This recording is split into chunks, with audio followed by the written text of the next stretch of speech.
Yeah, what's cracking, everybody? Welcome back to another episode of Prison Break Raw. I'm your host, the one and only Big JD. The after prison halfway house situation. What is it all about? Is it a blessing? Is it a curse? Is it a nightmare? Is it a heartbreak? Is it a letdown? Well, I can only give you my experience from one particular halfway house, one specific halfway house. They're all different depending on where you're at, what region you fall out of, all these different things. Depending on whatever nonprofit organization runs this particular spot,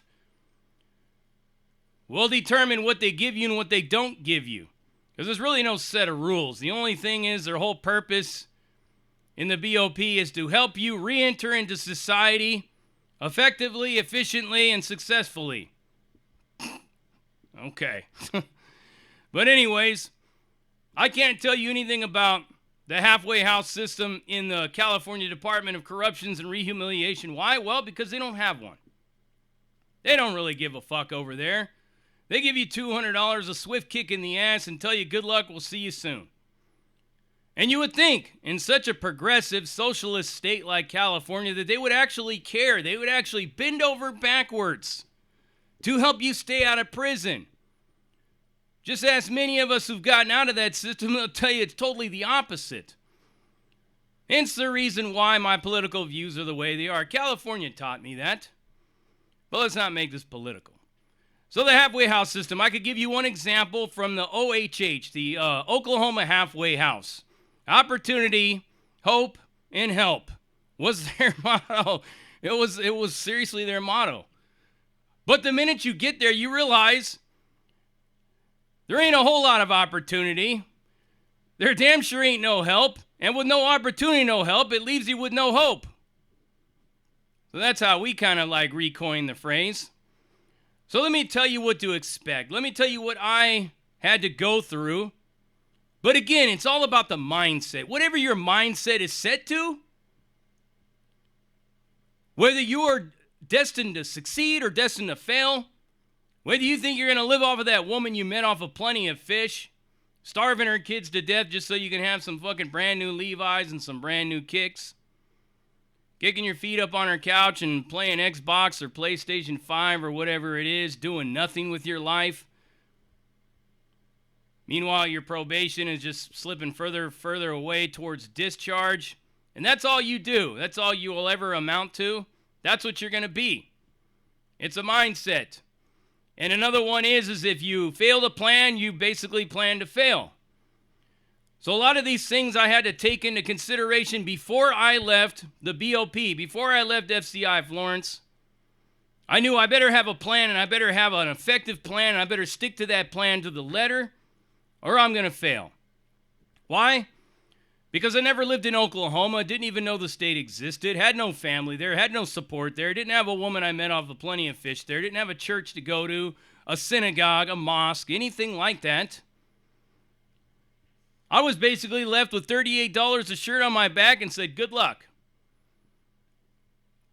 Shit, staff back at the FCI even asked me if I wanted them to store some of my stuff in their back room somewhere. In case I come back, I'll have a little something to get me through it.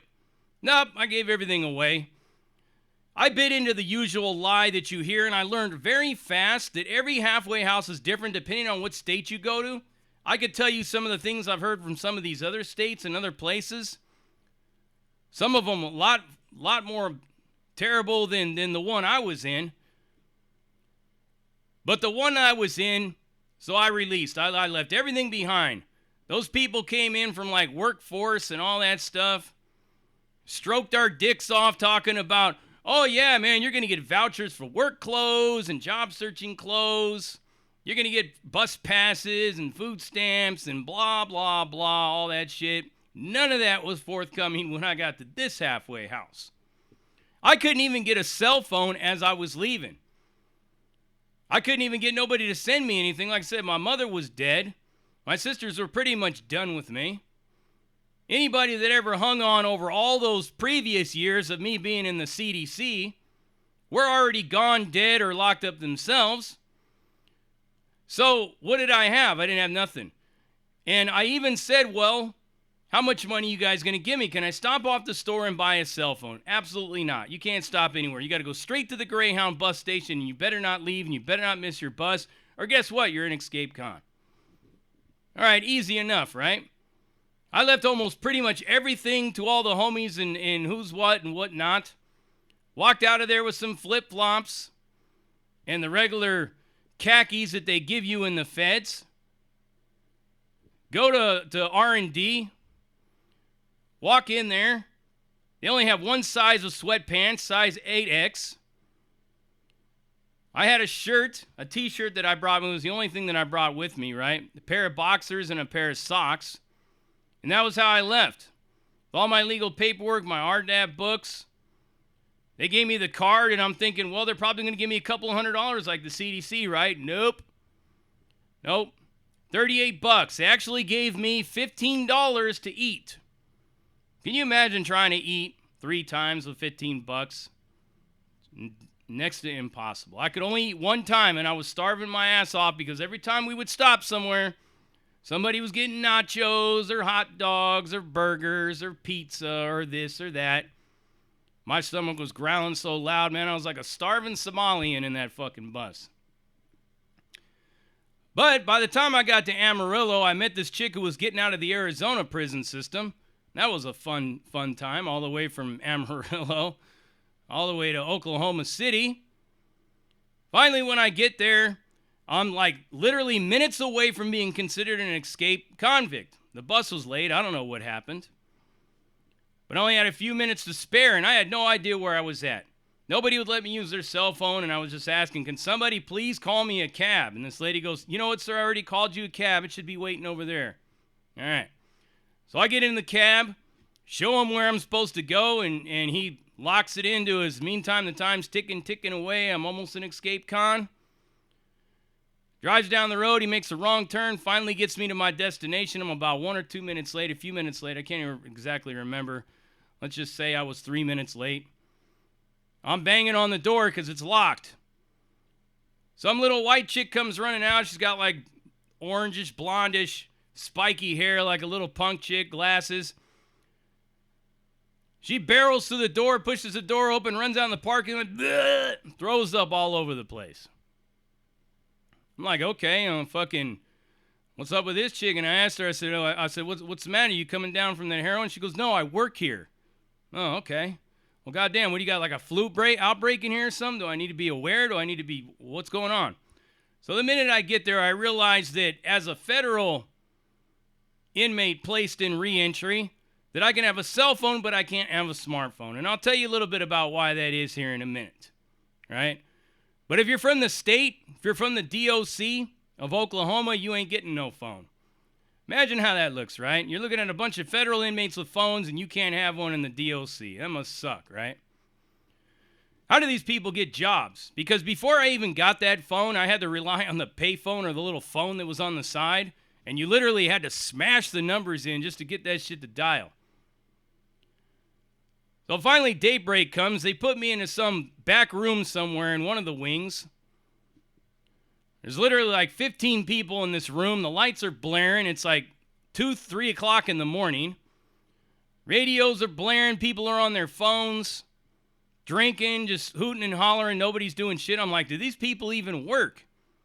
So I asked this dude, I said, where do you guys work? Oh, we all lost our job. We worked at Chesapeake, but something happened there. Somebody was fucking some chick. So they stopped hiring people from the halfway house. They all lost their jobs. So guess what? Because they were all on the graveyard shift, that was their sleeping schedule now. My sleeping schedule of a structured 10 to 7 in the morning or 10 to 6 in the morning, 10 to 5 in a lot of cases, was out the window. No more sleepy for Big JD.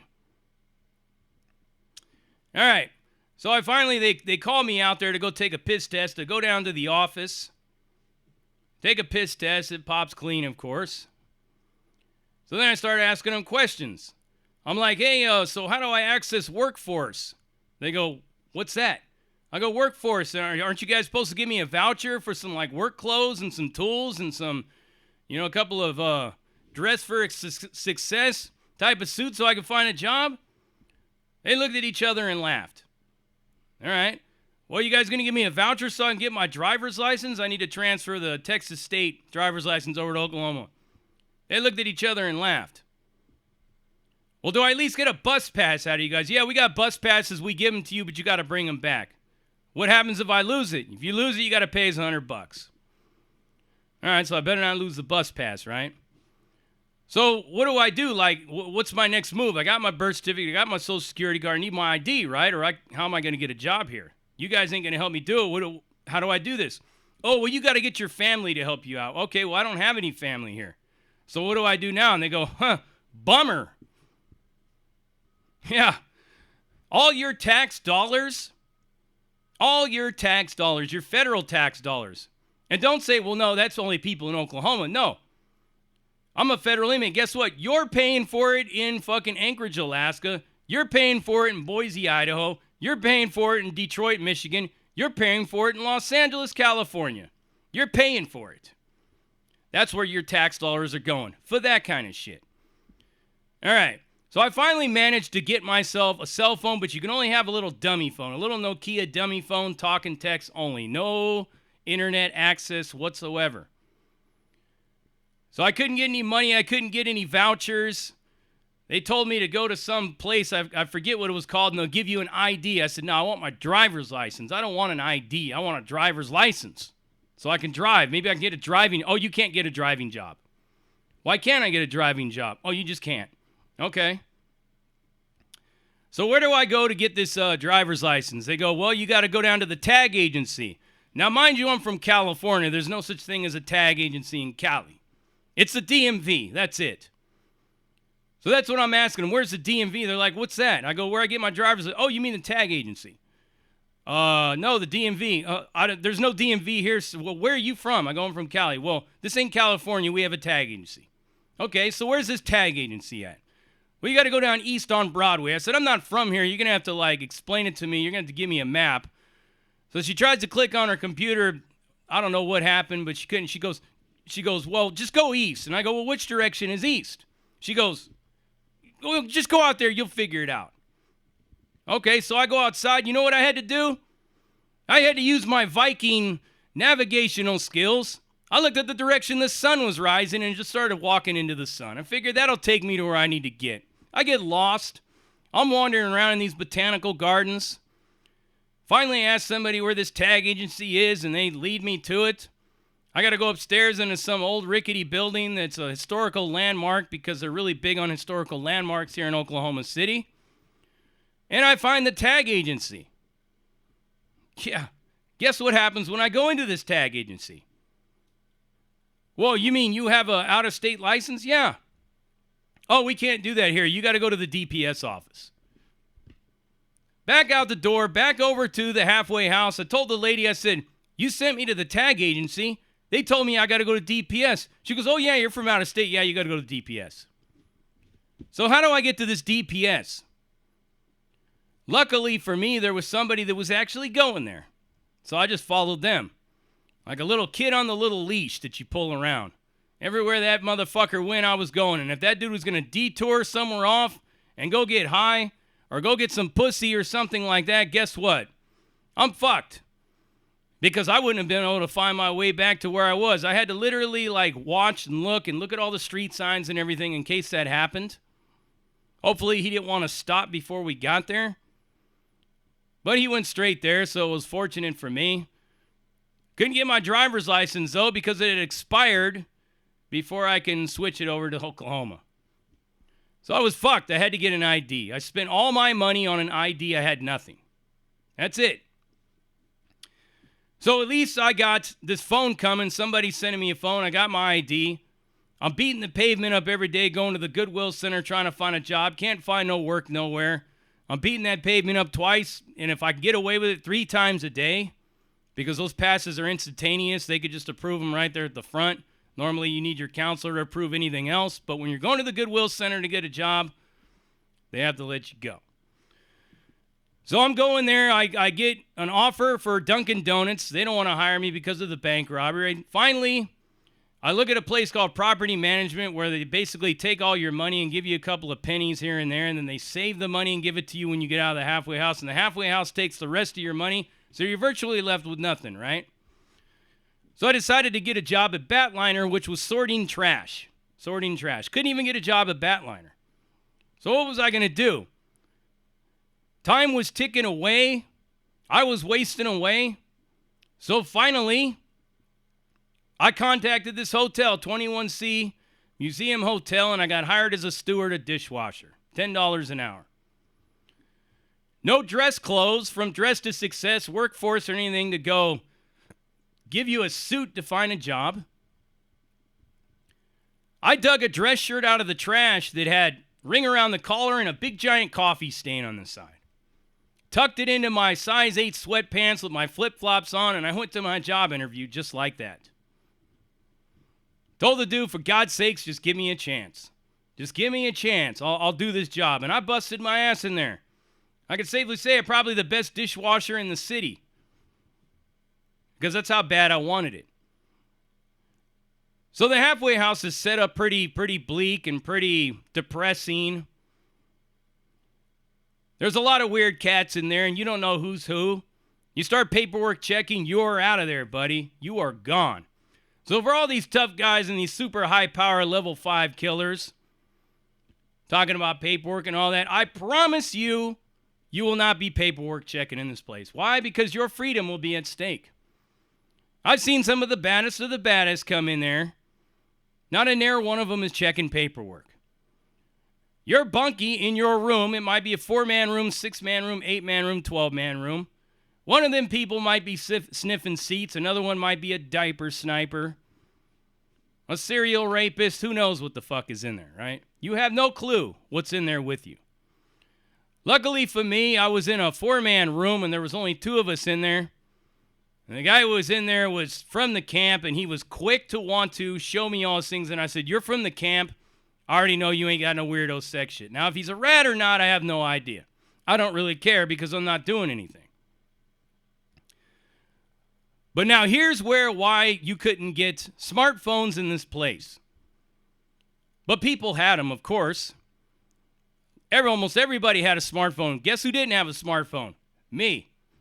Because I knew it was only a temporary moment in my existence there, and I was working every single day, saving all my crumbs and pennies and whatnot to get the fuck out of this place. Because while these people had all their family and their loved ones and everything, having barbecues on the weekend, getting takeout food every night, all of this stuff, I just sat there writing out my vision board and my plan for success of getting out of this place. So here's the reason why they don't have smartphones. And they took them away some time ago. They did have them for a minute, but they took them. They told everybody to get into their rooms. They were going to do a count. Now, this was an odd time to do a count, but they don't really have, it's not a schedule. They just do it whenever they do it. But they just did one. And then they were doing one again, about 20 minutes later. So it makes you think, did somebody escape? Did somebody get away? But that's not what happened. So they had done a search, and they found a smartphone in one of the rooms where apparently a diaper sniper was living. They managed to access the phone, and they found some very strange pictures in there, if you know what I'm saying. So here comes the marshals. And everybody's on edge when the marshals come in. Is it me? Do I have a warrant? You know what I mean? Did they let me out by mistake or anything like that? You can hear them coming down the hall. When they go right past your door, it's like a sigh of relief. Everybody's like, whew. They go right into this room, and this dude's like, no, you don't understand. Those were my family's friends in the pool. Pictures of half-naked African boys who he said was swimming in a pool. But his charges, it's not what it is, it's what it looks like, right? They took his ass back. Never seen him since. And the funny thing about chomos in these places. So here's a guy that fits the profile. He looks like he would be a chomo. And then you got the other guy down the hall, native dude. All these tattoos all over his face. Big old buff dude doing burpees and push-ups and pull-ups and all that shit like that. Calling everybody a rat and a chomo. Got his own little corner, little table way in the back where him and the other natives sit. Talking about this is a native table, all that shit like that. It seemed like the administration or none of them ever checked that behavior. They just let them do that. But when I was at work as a dishwasher on my break and I was in the back on the computer, I was looking at Megan's Law and all the chomos that are in the halfway house. Guess whose name popped up? His name. You're right. His name. Forced oral copulation on a 12-year-old girl. That's what got him in prison, big badass. So you see what I'm saying? These are the kind of people, this is the kind of what goes on there. Nobody wants to work. Nobody gives a shit. Everybody wants to sit there and sit out in front of the little fish pond and watch the goldfish swim around. Smoke spice, drink on the weekends. Can't wait to get out to go crash on mom's couch or Aunt Ethel's house or grandma's house or that woman you met off Plenty of Fish. Bums. Almost every single one of them bums. And you wonder why the recidivism rate is so high. So the halfway house is set up to not really give a shit. I mean, you have to really want to get out of that place to make a name for yourself, to be successful. They do absolutely nothing for you. Nothing. You have to do it yourself. And if you're persistent and you have Luz Lujan, the regional director over there at Grand Prairie on speed dial, and you show it to him, I'm going to call Miss Lujan. If you don't let me do this or do that. They get some act right real fast, but most people don't do that. They don't care. So they're all bitching and whining about not being able to get a job. Finally, there's 2 positions for dishwashers open where I'm at. Who wants a job washing dishes with me? Well, one guy's like, yeah, man, I need a job. I really need a job. I'm like, good, man. I'll take you in to fill out the application. You get a pass to come over to the hotel. We'll fill it out. You get an interview right on the spot. Bam, your background check come through, and you'll be in there. Oh, hold on a minute. How much does it pay? Well, it starts out at $10. No, man. I need $15. All right, well, then don't get nothing.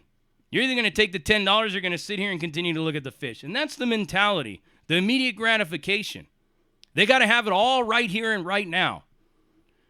That's why with the stuff that I'm training for a new future to be self-sufficient, self-supporting, to be my own boss, the kind of stuff I'm exploring right now,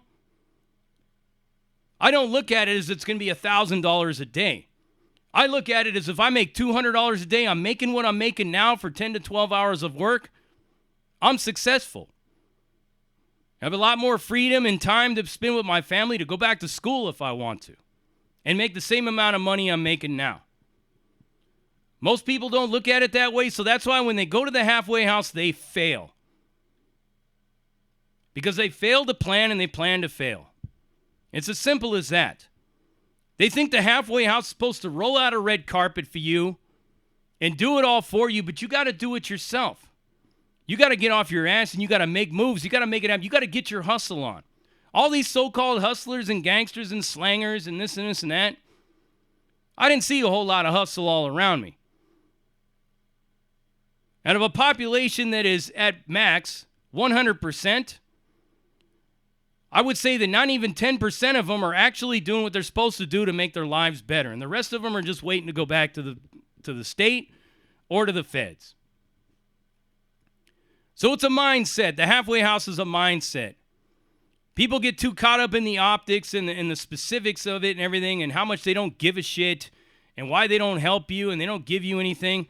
Well, you got to make your own luck and you got to make your own way and you got to make it happen and you got to know what your rights are. Because the federal government's paying these people big bank to have your body in there. And you got to remind them of that fact every day.